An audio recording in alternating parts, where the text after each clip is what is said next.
रामकृष्ण हरी. आपण वझर, धमधम आणि आसुला या सीमेवर आहेत. बरीचशे हे इथं पब्लिक दिसायली. त्याच्यामध्ये खूप दुरून आलेली दहीगावचे आहेत, विष्णू महाराज आहेत, आमचे दत्ता भाऊ आहेत आणि करंजीहून पण. पाटील, काय नेमकं आता लगन सराई नाही, सप्ताह पण नाही, कुठं काय रूट आहे? हटकायला नाही पाहिजे पण आम्हाला सवय आहे बघा महाराज. आता हा फिरता ज्ञानेश्वरी सोहळा हा हा आता 10वं गाव आहे आसुला बर आणि 11वं होईल आता धमधम. बरोबर. आता आसूलची काही मंडळी, आसाराम महाराजांच्या सोबत आलेली काही आसूलची मंडळी आहे. हो धमधमला नारळ द्यायसाठी आम्ही चाललो आहोत. बर. तर आमच्या सोबत विष्णू महाराज ठोंबरे, दत्तराव ढोणे दहेगावकर, हा तसंच करंजीचे आमचे ढोणे शिवाजीराव वा आणि आसूलची पूर्ण कंपनी. आम्ही आता आसुल्यातर्फे नारळ देण्यासाठी धमधमला जात आहोत. लग्न नाही काय नाही, पण हे लग्न मोठं लग्न आहे महाराज.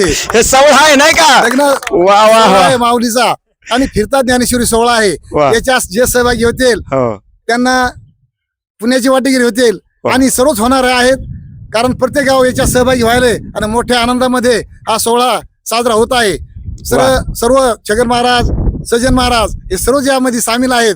त्यामुळं हा कार्यक्रम एकदम यशस्वी पार पडत आहे. तर आम्ही आता थोड्या वेळातच धमधम मध्ये पोहोचणार आहोत नारळ देण्यासाठी. म्हणजे इथला काला होईल आता आसूलचा आणि धमधमला सुरुवात नाही. 100% कोण्या दिवशी काला आहे आसूलचा? रविवारी. आणि सोमवारी धमधमला पारायण सुरू होईल. वा धन्यवाद. एकदा आपण या सर्वांचं आपल्यात आपलं स्वागत करूया टाळी वाजून. कुंडली कवरदे हरी विठ्ठल. श्री ज्ञानदेव तुकाराम. माऊली ज्ञानेश्वर महाराज. चला मग जाऊ निघू आपण. ओके.